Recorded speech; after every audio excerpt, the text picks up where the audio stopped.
సమరం science world channel ప్రేక్షకులకు స్వాగతం. ఈరోజు మనం వివాహానికి ముందు, సంతానానికి ముందు జన్యు పరీక్షల గురించి తెలుసుకుందాం. పెళ్లికి కొందరు జాతకాలు చూస్తారు, మరికొందరు ఆస్తిపాస్తులు చూస్తారు. 7 తరాల చరిత్రను చూసేవారు ఉన్నారు. వీటి సంగతి ఎలా ఉన్నా జన్యు చరిత్రను కూడా చూడాల్సిందే అంటోంది నవతరం. ఎందుకంటే అది బాగుంటే పుట్టే పిల్లల ఆరోగ్యము సరిగ్గా ఉంటుంది.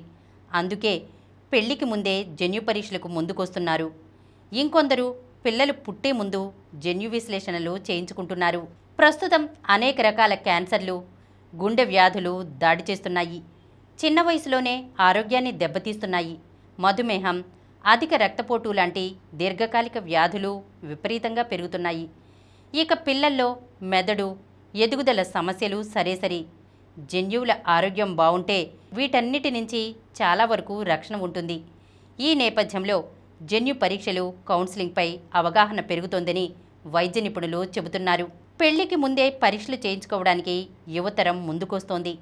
కొందరైతే జన్యు విశ్లేషణ తర్వాతే పిల్లలను ప్లాన్ చేసుకుంటున్నారు. తల్లిదండ్రుల్లోని క్రోమోజోమ్స్లో లోపాలు ఉంటే అవి పుట్టే శిశువులకు బదిలీ అవుతాయి. అలా పుట్టిన పిల్లలు జన్యు వ్యాధుల బారిన పడతారు.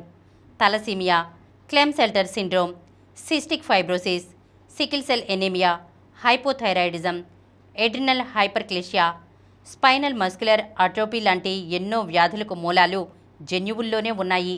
డౌన్ సిండ్రోమ్ అనేది క్రోమోజోమ్ రుగ్మత. ఈ వ్యాధి సోకిన వ్యక్తి 21వ క్రోమోజోమ్ జతలో తేడా ఉంటుంది. వారికి పుట్టిన పిల్లలకు ఈ వ్యాధి సోకే అవకాశం చాలా ఎక్కువ. కొందరికి సింగిల్ జీన్లో మార్పులు, మరికొందరికి పలు జన్యువుల్లో లోపాలు, ఇంకొందరికి క్రోమోజోమ్ క్రమరాహిత్యంలో వ్యాధులు దాడి చేస్తాయి. కొత్తగా పెళ్లైన జంటలకు, మేనరికం వంటి దగ్గర సంబంధాలు చేసుకునే వారికి ముందే పరీక్షలు చేసి కౌన్సిలింగ్ చేయడం ద్వారా భవిష్యత్ తరాలకు రక్షణ ఉంటుంది. మేనరికం, దగ్గర బంధువులు వివాహాలు లాంటి రిస్క్ శాతం ఎక్కువ ఉన్నవారిలో నెక్స్ట్ జనరేషన్ జన్యు సీక్వెన్సీ వల్ల కూడా అన్ని రకాల వ్యాధులను గుర్తించవచ్చు. చాలామంది స్వచ్ఛందంగానే పరీక్షల కోసం ముందుకు వస్తున్నారు. నిమ్స్లో ఇటీవల ఈ తరహా పరీక్షలు చేయించుకునే వారి సంఖ్య పెరిగింది. పెళ్లికి ముందు, తర్వాత జన్యు పరీక్షలంటే భయం అవసరం లేదు. ఈ రోజుల్లో ఇవి సర్వసాధారణమే. ఇన్స్టిట్యూట్ ఆఫ్ జెనెటిక్స్లో హార్మోన్లు, DNA, RNA, క్రోమోజోములకు సంబంధించి పరీక్షలు నిర్వహిస్తున్నారు.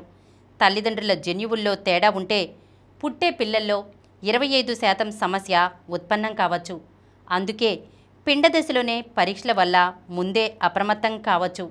దీంతో పుట్టిన వెంటనే జాగ్రత్తలు తీసుకునే అవకాశం ఉంటుంది.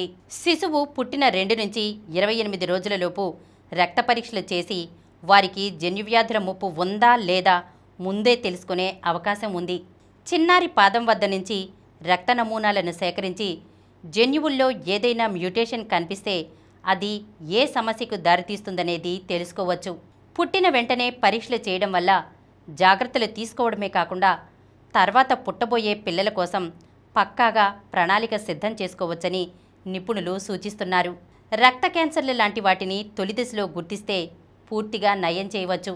మెదడు ఎదుగుదల లోపాలను కూడా చిన్నప్పుడే గుర్తిస్తే వాటిని సరిదిద్దే వీలుంటుంది.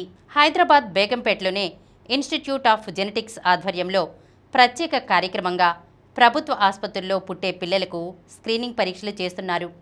నిమ్స్లో కూడా కొత్త జంటలకు జన్యు కౌన్సిలింగ్ చేస్తున్నారు. దగ్గర బంధువులను వివాహం చేసుకున్న జంటలు, హైరిస్క్ ఉన్నవారికి ముందే పరీక్షలు చేస్తారు.